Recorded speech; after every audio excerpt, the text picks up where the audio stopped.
Hey guys, I thought I would do a video. I was having a conversation with another contractor in another area, and he was actually helping one of our customers on the new HVAC guide. Just had a quick conversation with him about a few things, but we kind of got off on a tangent that I thought would be really good for a video, because I think a lot of times when homeowners, so if you're a homeowner and you see this video, you're in the market for a new heating and air system, or you're just trying to find a good contractor, maybe you're doing your homework, and maybe you don't need a new system, but maybe you just need a good repair or something. But if you are needing any kind of heating and air work done, the thing that this other contractor and I were talking about is a lot of homeowners don't seem to understand the infrastructure, and that's what I call it. I call it the infrastructure of a heating and air manufacturer or supplier, if you will, in a certain market. It's one of the reasons that in a lot of my videos, I'll say there's no one heating and air brand that's best in every single market across North America,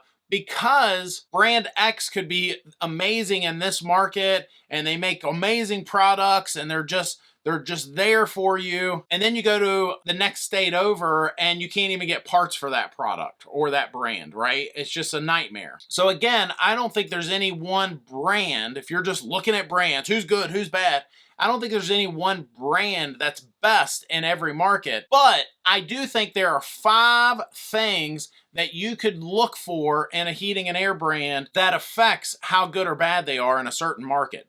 And all 5 of these things are what I would call infrastructure type things. I'm not talking about how good the product is necessarily. I'm not talking about the pricing necessarily.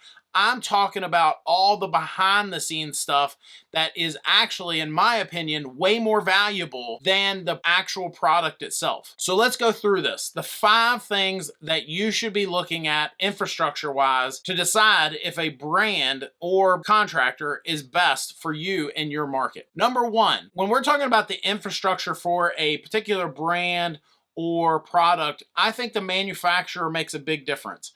And what I mean by that is, if you need to contact the manufacturer themselves for any reason, are they any good? Do they answer their phone? Do they address your concerns? The easiest way to find out is if a contractor comes into your home and he says, hey, here's our price for this brand system. We're going to give it to you at this price with this warranty and so on. Pick up the phone and call. You just Google that brand, whatever the heating system is. Pick up the phone and call that brand. Call their corporate office and just see if they answer their phone. First of all, see if you can get a human being on the phone. Have a quick conversation with them. Ask them a couple questions. See if you get the warm and fuzzies from the manufacturer themselves. I can tell you there are manufacturers out there that are really great, and there are some manufacturers out there that are not. It's hard to get someone on the phone, and just like any other type of industry, there are good and bad manufacturers, and I think that should make a big difference. Number 2, parts availability. In fact, I could probably do a whole video just on that alone. How valuable it is that parts are available. I can tell you personally, and I know we just came out of a pandemic or we're coming out of it, and I know that there's some equipment shortages and parts and all that kind of stuff, but I can tell you that the brand that I sell the most of, the one that we love and we hang our hat on, I don't have a whole lot of issues. But there is another particular brand that they like to run around and they say they're the best, and even their contractors that install their stuff, they think they're the best and they'll tell you such and all this stuff.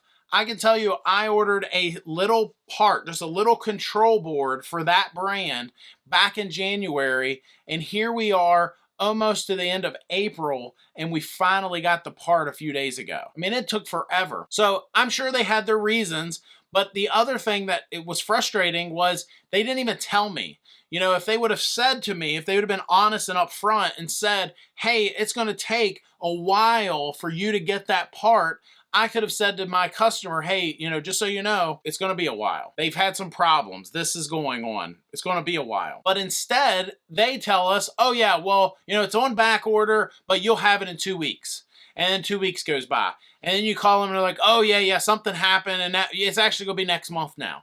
And you get the point. And it was just one thing after another, and we finally did get the part after all that time. Number 3, support. If you have a problem, and I'm not just talking about a large problem, but even a small problem, if you have a problem with the equipment or something going wrong or whatever. And I'm not just talking to homeowners here, I'm talking to other contractors as well. If you have a problem, do you have somebody you can pick up the phone and say, hey, I've got a problem here. What can you do to help me here? And this varies across the board. There are good and bad companies when it comes to this. But ultimately, if there is an issue, you want to be able to pick up that phone and say, hey, this is this system that you sold me. What can you do to help me here? I think as long as you're reasonable about it. Now, if you're expecting them to drop everything and have you a part overnighted that next morning, then maybe no one can deliver on that. I don't know. But ultimately, having someone that you can call and go to and rely on, it's just so valuable. Number 4, warranties. Now, I'm not just talking about the warranty itself, the length and what it covers. Oh, well, we have a lifetime warranty on this or that. Or, oh, we have an extended warranty on this or, whatever. I'm talking about, do they honor their stinking warranties? And how hard is it to get a part under warranty? I can tell you behind the scenes as a contractor, there are companies out there that are big companies that got great reputations, and it is extremely hard to either get the part under warranty or deal with them. Maybe you got to send the old part back and then they beat you up over that.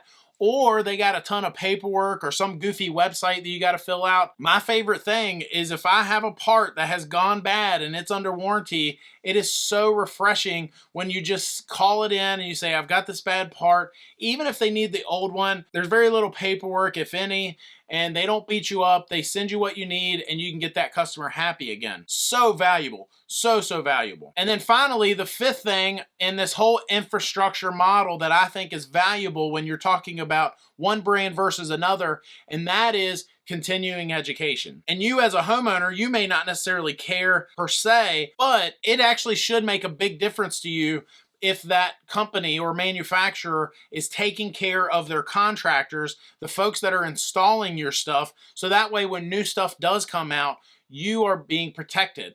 For example, some brands might have a recall. Well, if that brand isn't very good about getting the word out, taking care of those contractors when problems do arise, maybe when new technology comes out, there are some brands that have very little education and there's such a curve there. And who ends up suffering? You, the homeowner. That's who. So that would be the big 5 things.